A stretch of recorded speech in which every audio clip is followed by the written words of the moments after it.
بسم اللہ الرحمن الرحیم۔ دیکھتی آنکھوں اور سنتے کانوں کو میرا سلام۔ امید ہے آپ سب خیریت سے ہوں گے۔ میری دعا ہے کہ آپ سب ہمیشہ خوش رہیں اور مجھے بھی اپنی دعاؤں میں ضرور یاد رکھیں۔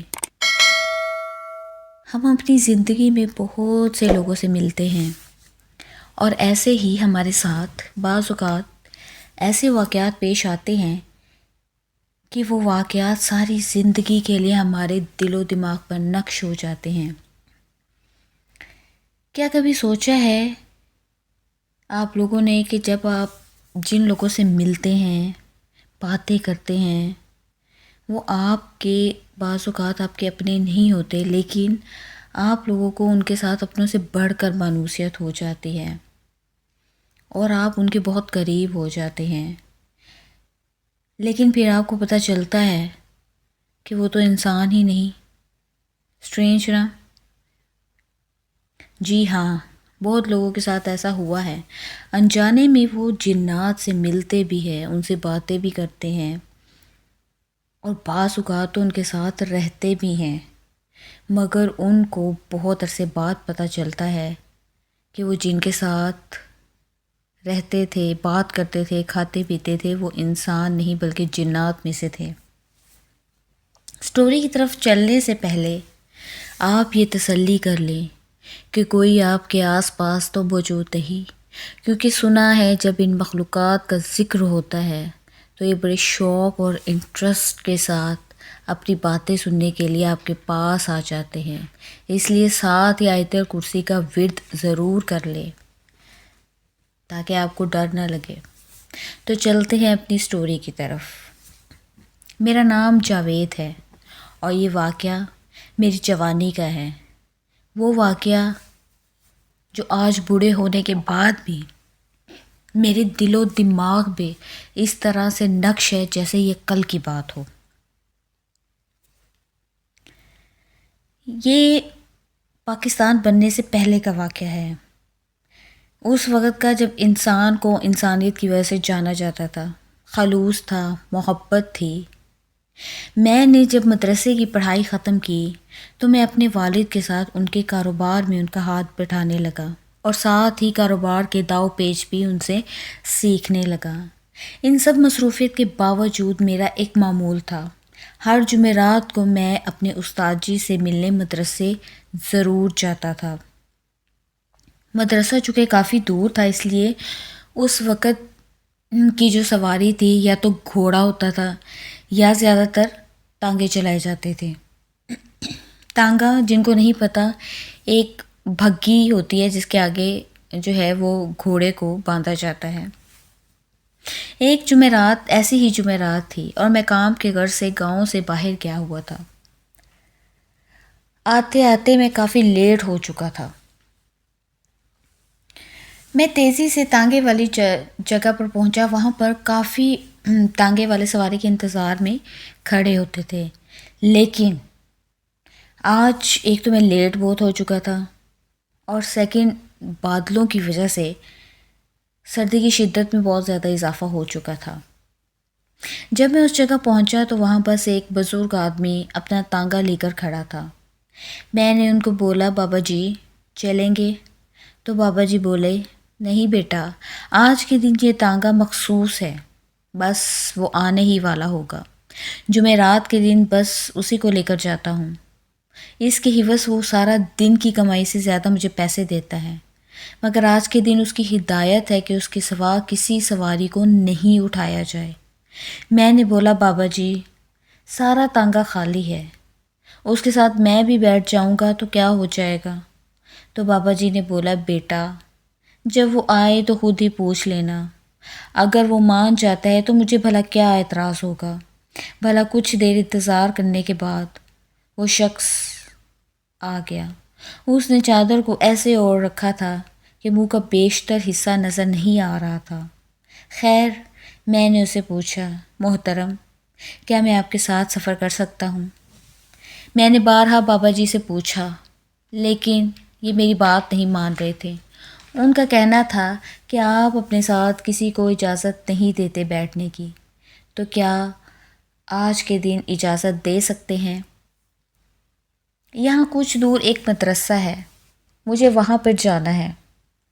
اگر آپ کو برا نہ لگے تو آج کے دن آپ مجھے اپنے ساتھ سفر کرنے کی اجازت دے سکتے ہیں۔ تب وہ آدمی بولا، میں بھی وہیں جا رہا ہوں، آپ بیٹھ جائیں، مجھے کوئی اعتراض نہیں۔ میں نے شکریہ ادا کیا اور بیٹھ گیا۔ مگر ایک عجیب بات، ایک اس کی شکل بالکل واضح نہیں ہو رہی تھی، اور دوسرا اس کے ساتھ بیٹھتے ہی میرے گوز بمپس آنے لگے۔ عجیب سا خوف محسوس ہونے لگا، ایک وہ انسان پرسرار اور ایک موسم خوفناک۔ میں نے بہت شکل دیکھنے کی کوشش کی مگر واضح دیکھ نہیں پایا۔ سفر اللہ اللہ کر کے ختم ہوا اور ہم مدرسے پہنچ گئے۔ وہ شخص بھی میرے ساتھ ہی مدرسے میں داخل ہوا۔ ہم دونوں استاد جی سے ملے، پھر میں سائڈ پر بیٹھ گیا۔ وہ شخص جو تھا وہ استاد جی کے سامنے سر جھکا کر بیٹھا تھا اور میرے استاد اس کو بہت ڈانٹ رہے تھے، مگر وہ ساری ڈانٹ سر جھکائے چپ کر کے سن رہا تھا۔ میں حیران تھا کہ آخر ماجرا کیا ہے۔ پھر کچھ دیر کے بعد وہ اٹھا اور چلا گیا۔ میرے سے رہا نہیں گیا، میں نے پوچھ لیا آخر ماجرا کیا ہے؟ تو میرے استاد نے بتایا کہ یہ میرا شاگرد ہے اور یہ انسان نہیں جنات میں سے ہے، یہ ہر جمعرات کو آتا ہے اور یہ انسان کے روپ میں میرے سے ملنے آتا ہے، مگر پچھلی 2 جمعرات یہ نہیں آیا۔ اس دوران مجھے اس کے قبیلے والوں کی طرف سے اطلاع ملی کہ اس نے کچھ انسانوں کو تنگ کیا ہے، ڈرایا بھی ہے۔ تو میں نے ڈرتے ڈرتے استاد جی سے کہا، میں تو آج اسی کے ساتھ سفر کر کے آیا ہوں، مگر پورے سفر میں اس نے مجھے ذرا تنگ نہیں کیا۔ تو استاد بولے، بیٹا یہ جنات کے اس قبیلے میں سے ہے جو انسانوں کا روپ اختیار کر سکتے ہیں، اور یہ نیک اور مسلمان جنات ہیں۔ اس نے میرے سے ہی قرآن کی تعلیم حاصل کی ہے۔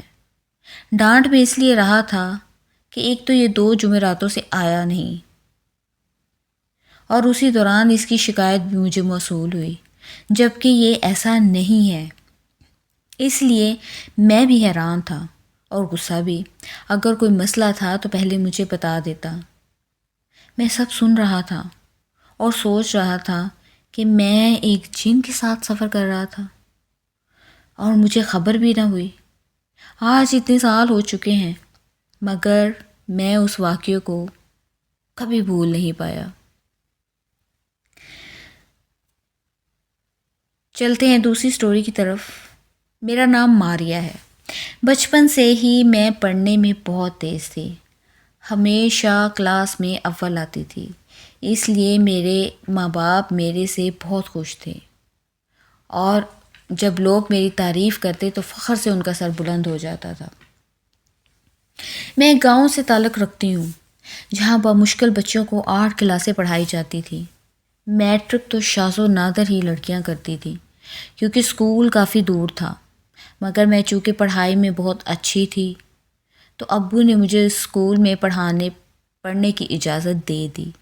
میں صبح سویرے نکل جاتی، مجھے پیدل جانا ہوتا تھا، اس لیے میرا ٹائم سے نکلنا اور ٹائم پر پہنچنا بہت ضروری تھا۔ 2 سال گزرنے کا پتہ ہی نہیں چلا اور میں نے میٹرک میں ٹاپ کیا۔ بس پھر میں نے ابو سے ضد کرنی شروع کر دی کہ میں کالج میں پڑھوں گی۔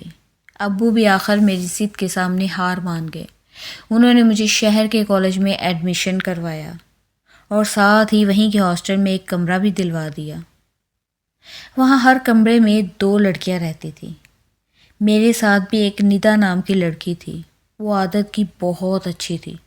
جلد ہی میری اور اس کی بہت اچھی دوستی ہو گئی۔ دوستی اتنی گہری ہوئی جیسے ہم دوست نہیں بہنیں ہو، مگر وہ میرے سوا بہت کم کسی سے بات کرتی تھی۔ وہ بہت اچھی تھی مگر کچھ باتیں ایسی تھیں جو اس میں کافی پرسرار تھی۔ میں نے کبھی اس کے کسی گھر والے کو اس سے ملنے آتے نہیں دیکھا۔ جب میں اس سے پوچھتی تو وہ ٹال جاتی۔ پھر اس نے مجھے بتایا کہ میرا گھر اسی شہر میں ہے۔ میں یہ سن کر بڑی حیران ہوئی کہ وہ اسی شہر میں رہتی ہے۔ میں نے اس سے پوچھا کہ تم اپنے گھر میں کیوں نہیں رہتی؟ تو اس نے جواب دیا کہ وہاں پر میری پڑھائی ڈسٹرب ہوتی ہے، اس لیے میں نے ہاسٹل میں رہنا مناسب سمجھا۔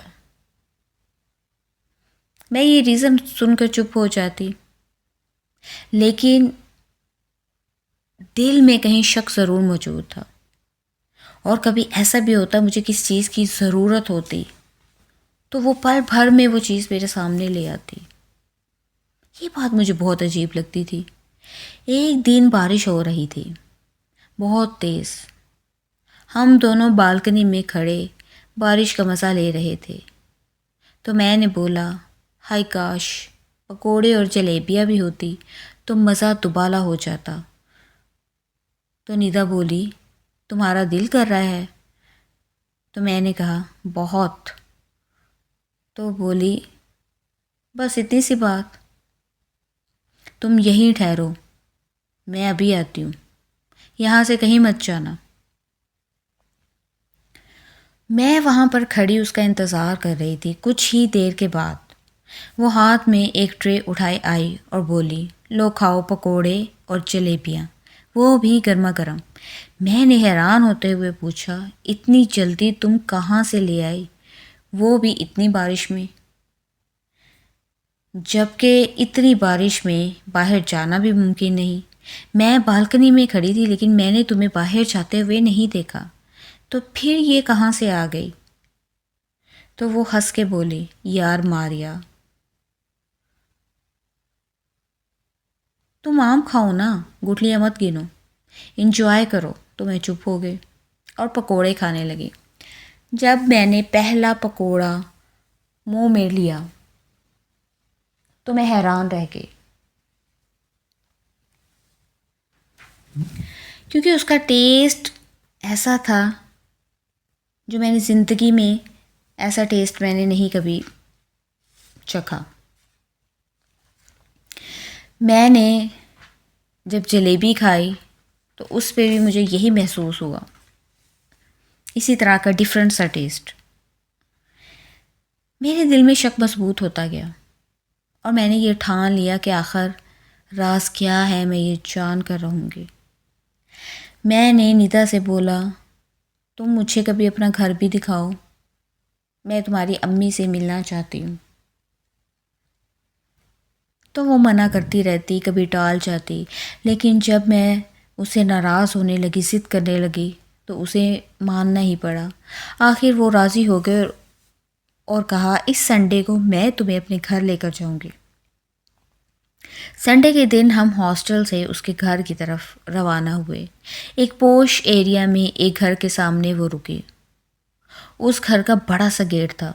اندر داخل ہوتے ہی دونوں سائڈیں پر لان تھے، اور ان لان کے درمیان میں ایک سڑک جا رہی تھی جو کہ مین دروازے کی طرف تھی۔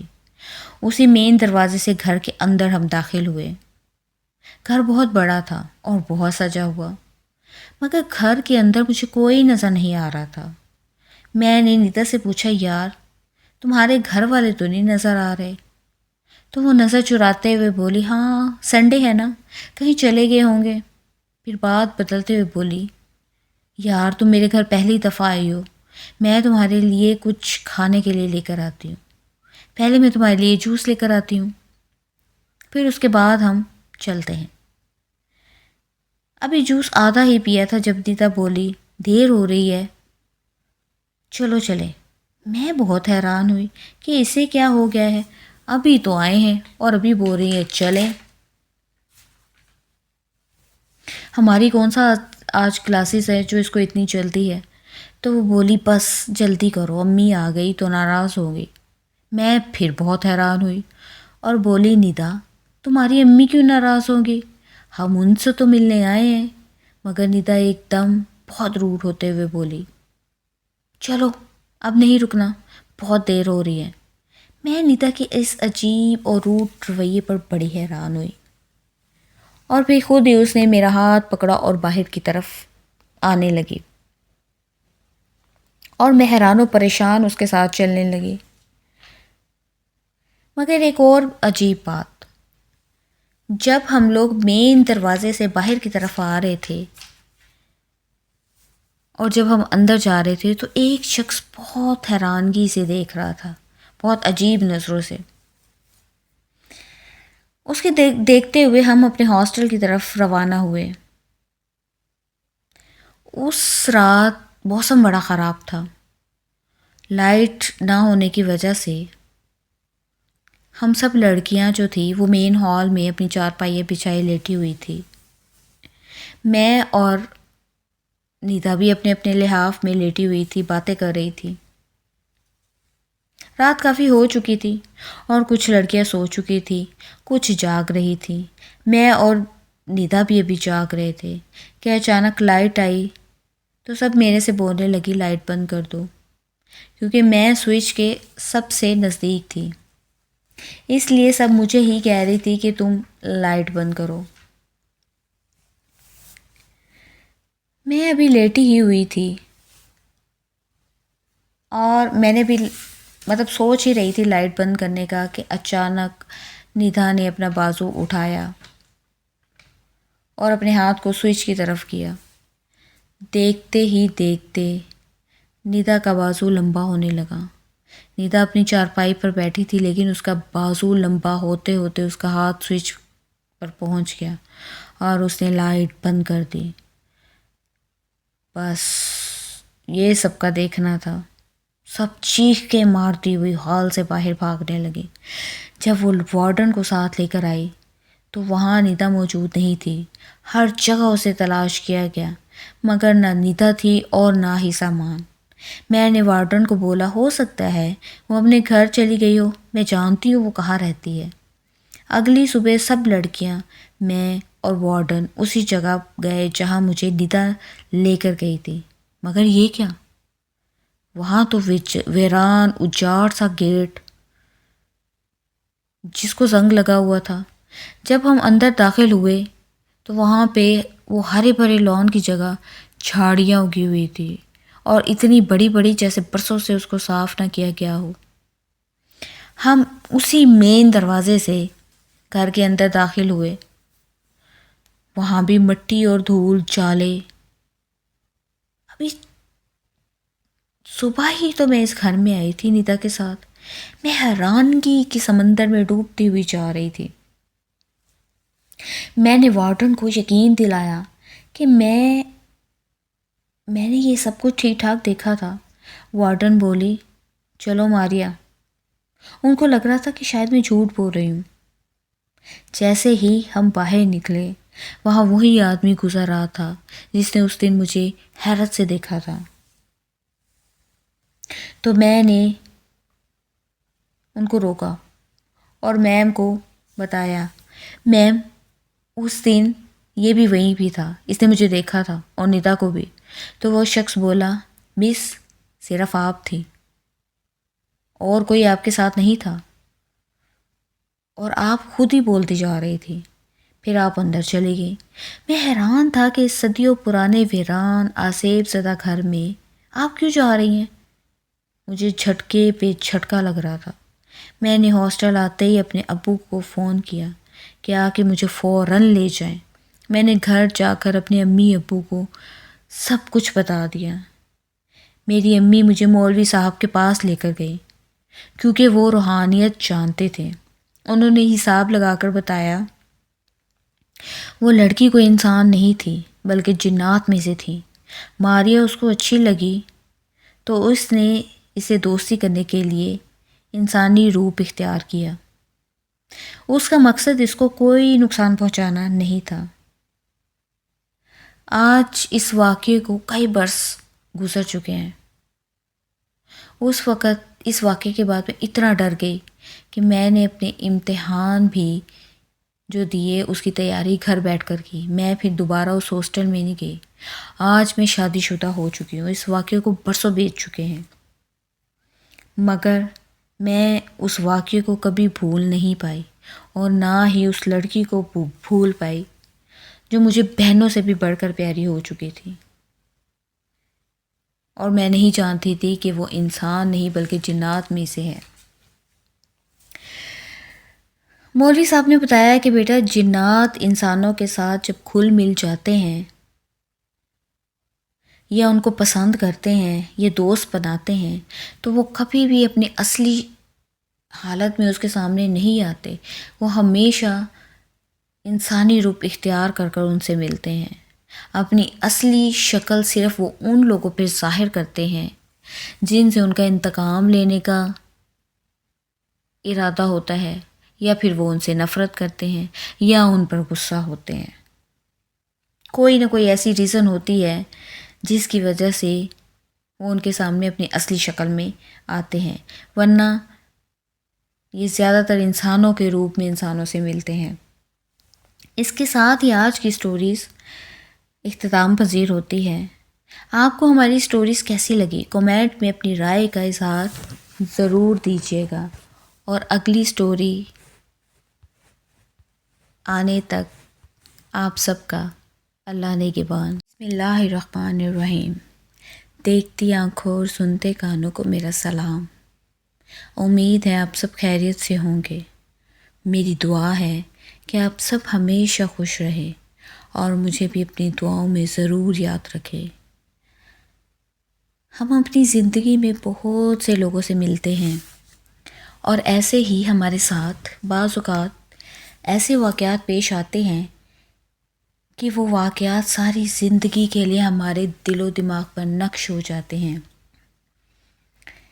کیا کبھی سوچا ہے آپ لوگوں نے کہ جب آپ جن لوگوں سے ملتے ہیں، باتیں کرتے ہیں، وہ آپ کے بعض اوقات آپ کے اپنے نہیں ہوتے، لیکن آپ لوگوں کو ان کے ساتھ اپنوں سے